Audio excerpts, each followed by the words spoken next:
अस्सलाम वालेकुम, मेरा नाम मुबशर लुकमान है और इस वक्त मैं एयरपोर्ट पे हूँ। तो एयरपोर्ट से मैं ये कंप्यूटर से मैं ये रिकॉर्ड कर रहा हूँ और that is why it may not be the best production quality, but anyway उसके लिए माज़रत। अब काफ़ी इम्पोर्टेंट डेवलपमेंट्स हो रही हैं लोकल सिनेरियो पे।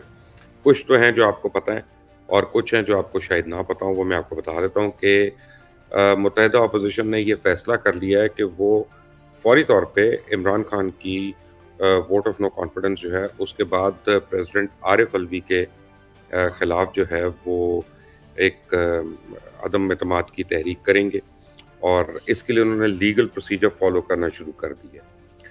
क्योंकि unlike the prime minister, president और स्पीकर के खिलाफ अगर आप अदम एतमाद की तहरीक करते हैं, तो आपको एविडेंस देना पड़ता है, सबूत देने पड़ते हैं कि उन्होंने कोई मिसयूज़ ऑफ ऑफिस किया है या कोई करप्शन है। और पीडीएम का ये ख्याल है कि जी उनके पास पूरे का पूरा एविडेंस मौजूद है कि प्रेसिडेंट ने अपने ऑफिस को मिसयूज़ किया है और उनकी लीगल टीम जो है, पूरी लीगल कमेटी जो है, वो उसकी तैयारी में अब उसको एविडेंस और मवाद दे दिया गया है कि वो अब तैयार करें। सूरत हाल ये है कि इस वक्त इस्लामाबाद में, जैसे आप लोगों को पता है कि बिलावल भुट्टो ने कह दिया है कि जी हम कौमी असम्बली के अंदर से उठेंगे नहीं जब तक स्पीकर उसको मोशन को पेश नहीं करते। और उनका ये कहना है कि मोशन पेश कर दें और 7 दिन का टाइम है आपके पास।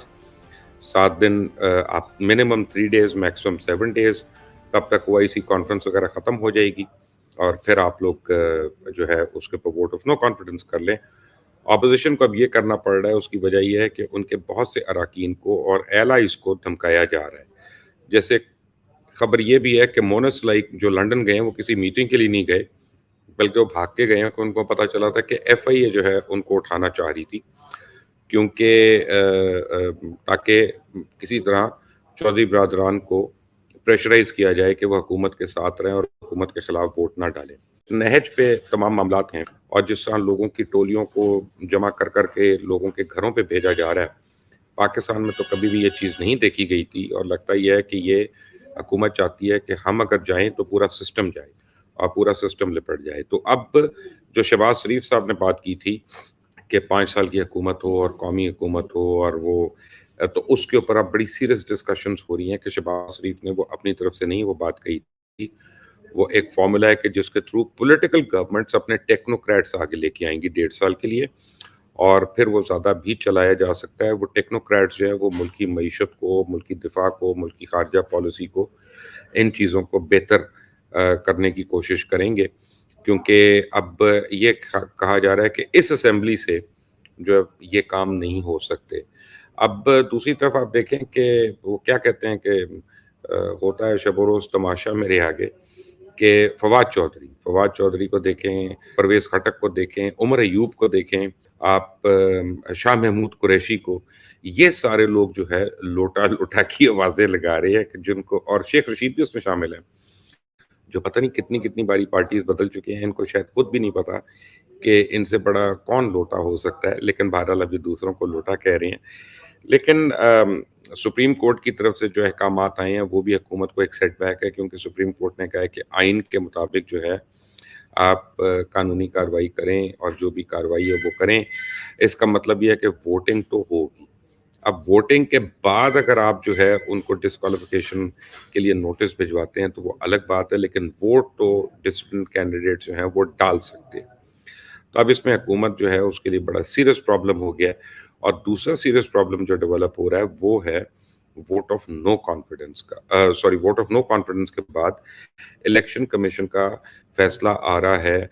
कहा जा रहा है कि अगले 2 हफ्ते के अंदर डिस्क्वालिफिकेशन के ऊपर पाकिस्तान तहरीक इंसाफ की जो इनकी फॉरेन रेमिटेंसेस के ऊपर जो इनका केस चल रहा है, फॉरेन फंडिंग केस जो चल रहा है, वो अब इनके गले में पड़ा हुआ है।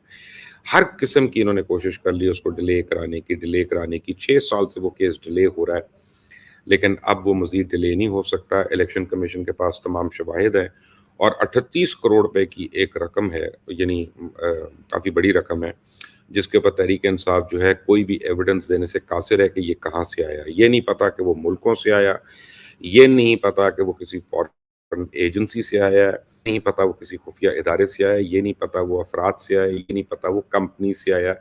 اور یہ بھی نہیں پتا کہ ان پیسوں کے اوپر ٹیکسز دیے ہوئے ہیں لوکل ٹیکسز کے نہیں دیے ہوئے, پھر only then they are applicable in legal sense of the word.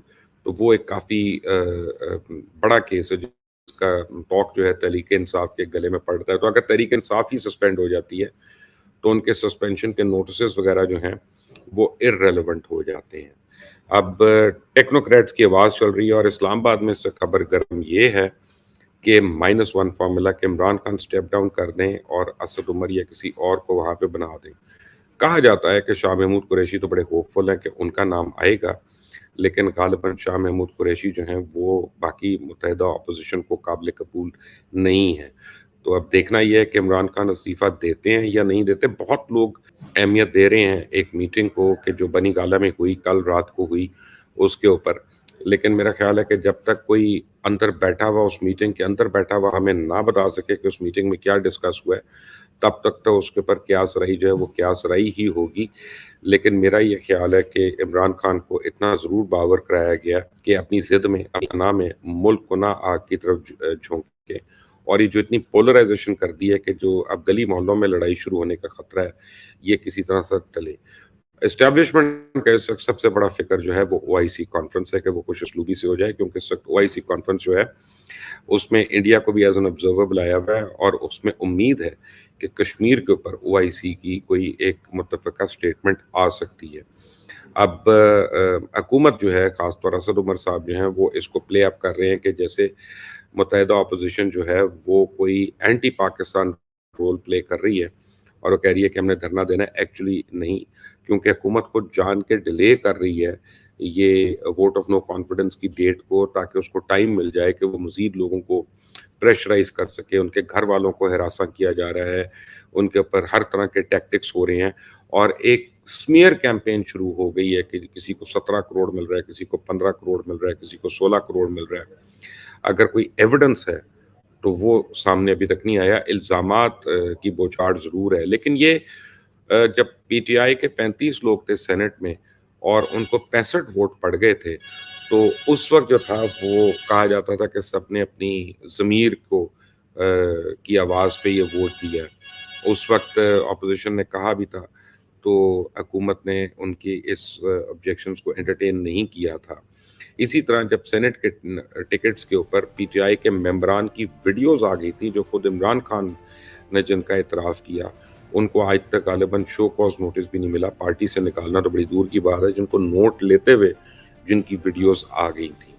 تو اب یہ دو دھاری تلوار چل رہی ہے. تیسرا, اب جو مبصرین اب تو ہیں وہ سارے کرٹیسائز کر رہے ہیں اسپوکس پرسنس کی سمیئر کیمپین کا, جس میں شہباز گل نے جس طرح سے ڈاکٹر رمیش کمار کو گالم گلوچ کی دنیا ٹیلی ویژن کے ایک پروگرام پہ, اور پوری دنیا میں جو ہے اس کی مذمت ہو رہی ہے. اب شہباز گل اب جو مرضی کہیں کہ انہوں نے صحیح نہیں کیا یا ان سے غلطی ہو گئی, وہ کافی نہیں ہے. ان کی جگہ پہ ان کو پتہ ہونا چاہیے وہ کیا بات کر رہے ہیں. لیکن چینل کو نوٹس ہو جائے گا, چینل کو شاید فائن بھی ہو جائے, لیکن شہباز گل کو کیمرہ بین نہیں کرے گا ٹیلی ویژن چینلز پہ آنے سے. تو یہ جو مطلب کا قانون ہے یہ ہر جگہ پہ اس وقت اپلائی ہو رہا ہے, اور اس کی وجہ سے بہت زیادہ مسائل جو ہیں وہ بڑھ چکے ہیں. اور آکمتا ہوں کہ Monday is a very important day.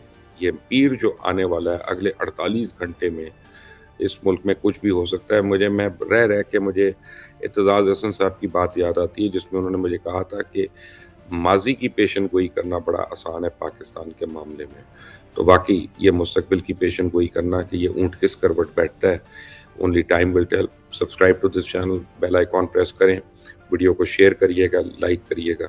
Until the next time, Allah Hafiz.